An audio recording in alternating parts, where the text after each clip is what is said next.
So I'm here with Ashley Green, who's a facility director with and I always get this wrong, Maryland National Capital Park and Planning Commission. Yes. Ashley's also a current master's student in the Recreation Parks and Sport Management program. Year 2, almost done, right? It's a couple of months and then we'll be done. Okay, so really happy to have Ashley agreed to kind of be part of this interview, and just got some questions that we're going to run through. And the first one is just a bit of an introductory one. Ashley, if possible, if you could just talk to us about your current job and role with the commission, and then kind of just give us a bit of insight into, where you've come from, in your journey into where you are professionally right now. Okay. Currently, my job role is a facility manager, and I supervise a what we call a park school, because my facility is connected to an elementary school. So I pretty much have my prime target market right next door. So as a facility manager, I supervise the daily operations of the center. We have programs, special events, classes. We have a lot of things going on in the facility, and I oversee all of those daily operations, including the staff. We have about 15 employees, and which are seasonal part-time employees, and I also supervise one full-time employee, which is my assistant facility manager. I came into this field by working part-time as a camp counselor when I first got out of college. And so from there on, I've just been in recreation since, and that was about 2006, 2007. I started working in the summertime, and then I moved on to my first full-time position as a recreation specialist, which is somewhat like an assistant manager of a facility. All the way from there, about 5 years, moved into a recreation supervisor role, where I supervise a teen center, over 150 contracted summer camps, and also daily operations of the facility for the City of Falls Church. And then I became a facility manager here as a full supervisor, supervising my first full-time employee and also part-time employees in around 2015. Okay, cool. And you talked about how the facility is connected to an elementary school, but I was just wondering if you could just give us a little bit more detail about the facility, how big, what's the kind of like mix of the different types of facilities. You talked about different programs. If you could just give us a bit more background on that. Great. In my facility in particular, we have a gymnasium, which holds about 1,500 people. We have about 6 goals in the gymnasium, very big gymnasium for be attached to elementary school. We also have a fitness room. We have offices, male, female bathroom, and we use 2 multi-purpose rooms for other programming or activities and classes. So it's a pretty nice size facility. Within my agency, we also have a variety of facilities like Sportsplex, Sports Complex. We have our Enterprise, which is our ice ring, our golf courses, and we also have freestanding facilities, which are similar to mine. They're just freestanding, so they aren't attached to a school.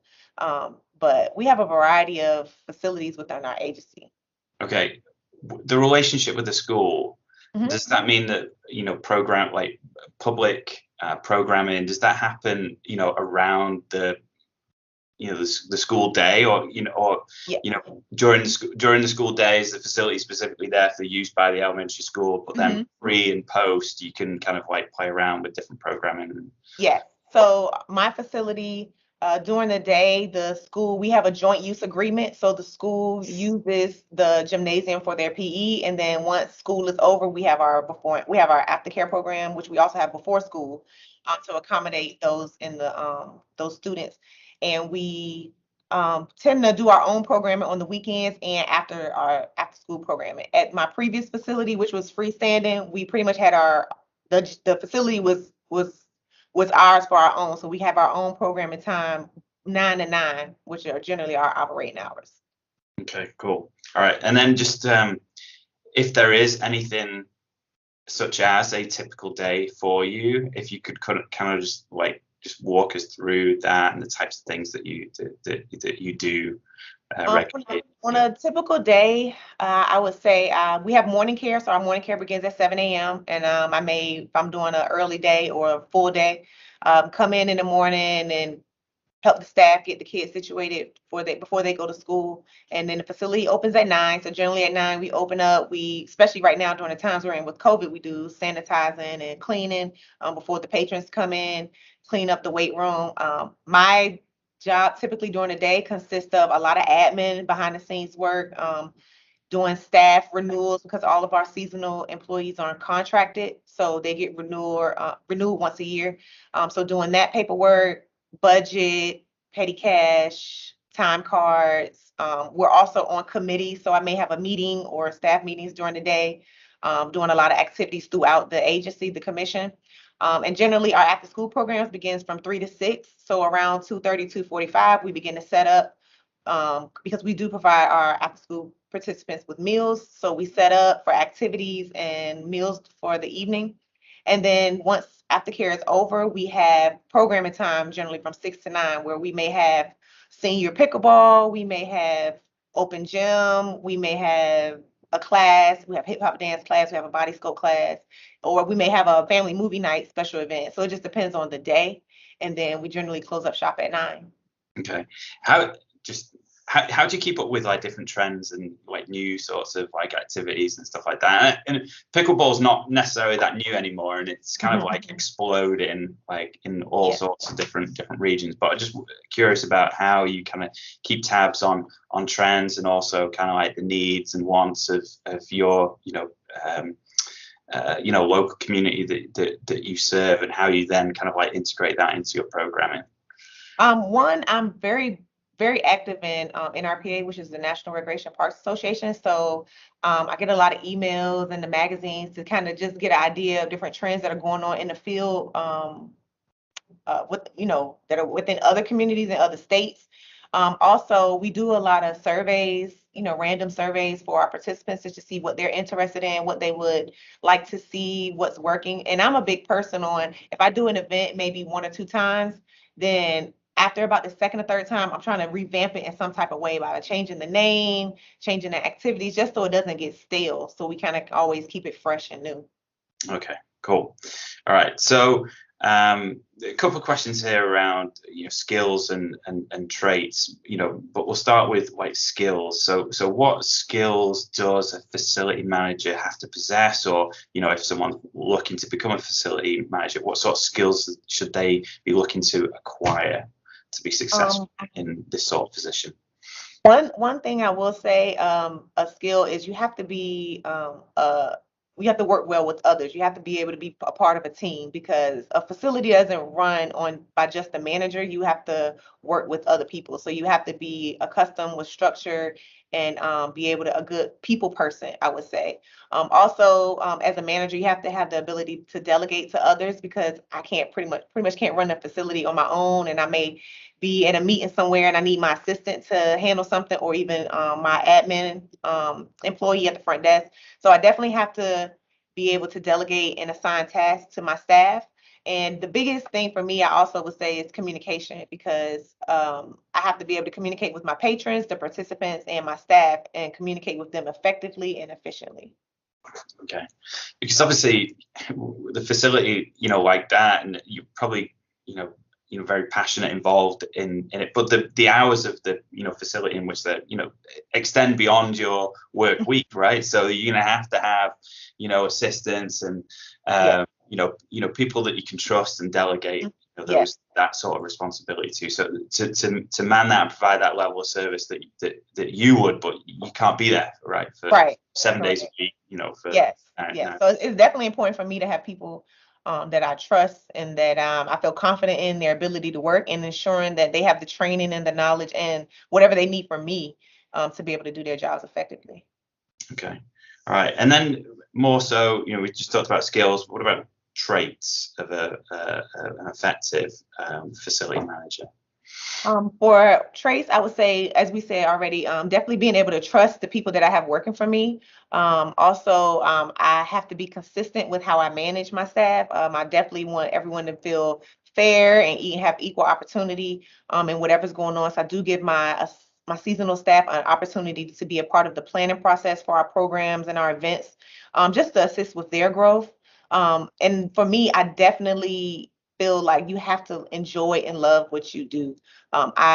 It doesn't feel like work for me. It just feels like I'm coming here to social, be social with my employees, assist my customers, and just have it's pretty much a fun kind of family atmosphere. So you definitely want to be happy in your work.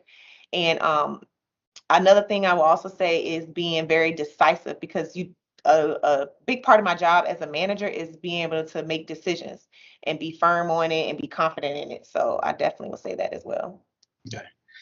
So I'm going to throw another question in here. This isn't one that I gave you ahead of time, so we'll see where we go. But I know you, as a former collegiate student athlete, correct?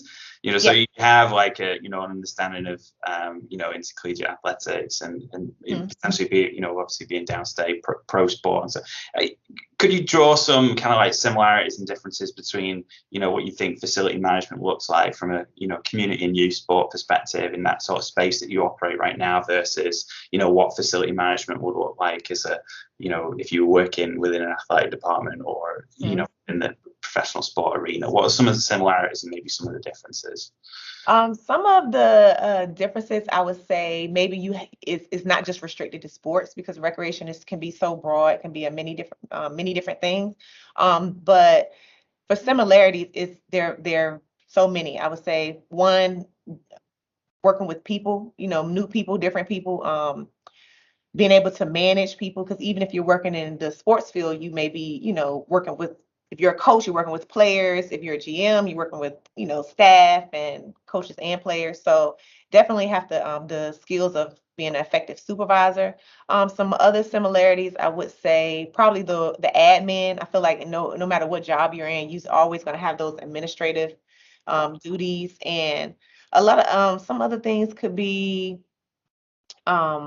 like the safety and like emergency planning. Those are things I think they're very, like, I know I have to do that with having a facility and aftercare program, fire drills, active shooter drills, weather, just a lot of different things as far as safety and emergency planning. So I think there are a lot of similarities, whether you're working in sports or recreation or parks, and there, few differences.